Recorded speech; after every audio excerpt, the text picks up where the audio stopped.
to 30 seconds or less, the rapid fire NFL pick show, where I make picks in 30 seconds or less for every game on the board, with the exception of the primetime games. Those picks can be found on my Monday through Friday show, Chasing That Paper, 11 Eastern, right here on the Vegas Insider YouTube channel. So no need to sugarcoat it, guys. I got absolutely manhandled in week 2 in this segment. Went 3-9.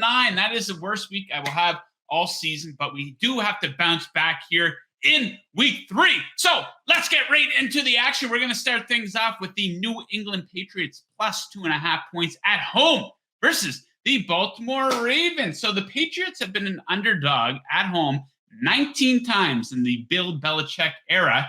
They are 15-4 against the spread in that situation. And yes, I know a lot of those games were with Tom Brady, but I think maybe we're overrating this Ravens team that's already beat to shit once again this season. Take a look at their injury report.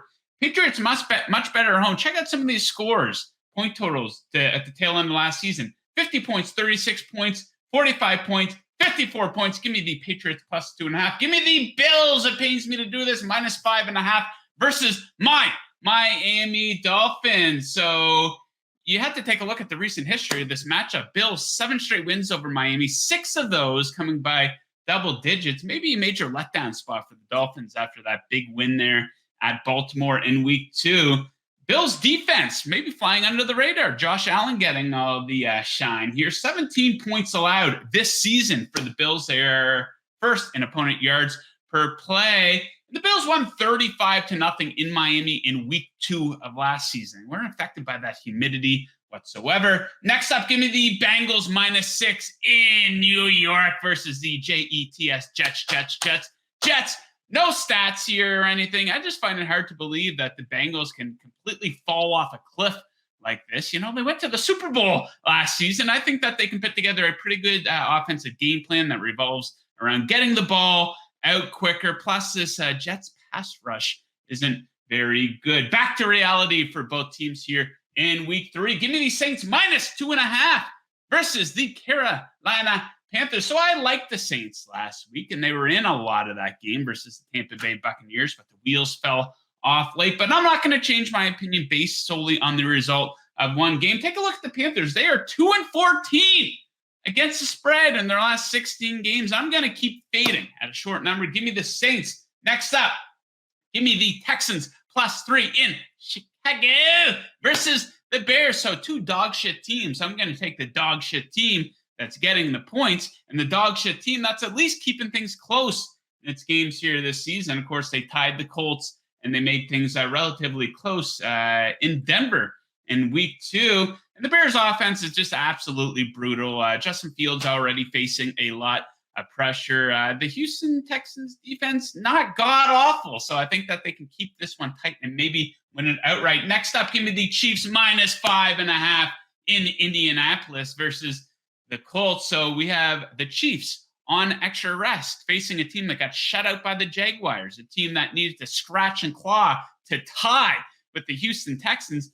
Maybe it's a trap, but I don't care. I think it looks like a good spot for KC, who still has a lot to work on. This isn't a letdown spot for Kansas City here. On their defense, they've been decent in coverage and at creating pressure. Potentially a tough spot for Matt Ryan. Give me Kansas City. Next up, give me the Lions +6 in Minnesota versus the Vikings. So I think that they can keep this one close, as they did last season in this matchup. They had a 2-point win and a 2-point loss versus the Vikings in 2021. And maybe it takes a backdoor cover to get there, but I absolutely trust this Lions offense to be able to get up and down the field in this game, putting up some very strong numbers here through the first 2 weeks of the season. So give me the Lions to keep that one close. Give me the Eagles -6.5 in Washington versus the football team. I refuse to call them the Commanders. So the Eagles smash bad teams. This is what they do. Look up and down their game logs for last season. Double-digit wins versus the Falcons, Lions, Broncos, Saints, Jets, Giants, and this football team, which is god-awful on the ground at defending the run. Expect the Eagles to run up and down the field on them all day. Next up, give me the Raiders -1.5 in Tennessee to take on the Titans. So the the Raiders have been the better team through 2 weeks. They absolutely choked that one away against the Cardinals, and they were very much in that game versus the Chargers. I was within reach, but Carr threw 3 interceptions. That cost them the game. So I think that they get their shit together versus a Titans team that's getting killed defensively with an offense that's clearly taken a step back here compared to last year. So look for the Raiders to get things on track, minus 1.5 points. Next up, give me under 47.5 for the Jags and the Chargers. So LA's defense pretty good. They held the Chiefs to just 20 points. The Chiefs offense to just 20 points in week 2. Of course, the Chiefs scored on that pick 6. And this is going to be a tough test for Trevor Lawrence, facing his first tough pass rush assignment of the season here. Lawrence has been god-awful on the road during his brief career. 6 TDs to 12 interceptions, a QB rating of 67.4. Combine this with Justin Herbert possibly being limited in this game, I think points will be limited as well. Next up, give me the over of 41.5 points for the Falcons and the Seahawks. So the Seahawks defense, they showed their true colors in week 2, didn't they? They allowed 27 points on 373 total yards versus San Francisco. In week 1, they should have allowed a lot more points. As you recall, the Broncos fumbled twice on the goal line and went 0 for 4 in the red zone. They did rack up 433 total yards, though. The Falcons can't stop a nosebleed either. 58 total points allowed for them on the season. Some playmakers on both sides of the ball for each offense. I think they get up and down the field and find the end zone over 41.5. Next up, 2 more to go here. Give me the Packers plus 1.5 points in Tampa Bay versus the Buccaneers. So this is the first true test for a seriously depleted Tampa Bay Buccaneers offense. The offensive line all beat to shit. The wide receiver group all beat to shit. Mike Evans suspended, of course, and their defense absolutely rock solid, but they haven't faced a quarterback the quality of Aaron Rodgers yet. Of course, a slow start for the Packers out the gate, but they found a bit of momentum versus the Bears. I think they found their stride in week 3 in a big game. It's all going to catch up to Brady in this offense. They're 26 in yards per play so far this season. Give me the Packers, and we will wrap things up with the Rams, minus 3.5 in Arizona versus the Cardinals. I like them to absolutely roll in this game. So check out this stat per Evan Abrams at the Action Network. Sean McVay has faced the Arizona Cardinals 11 times during his tenure as coach of the Rams.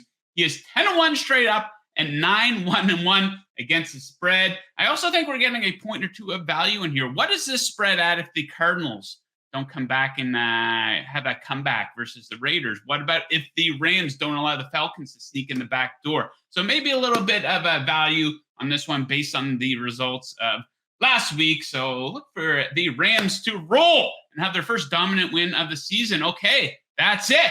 Quick recap: 7 favorites, 4 dogs, 1 under, 1 over. That's it for 30 seconds or less for week 3. Good luck with your bets on Sunday. Don't forget, guys, keep chasing that paper.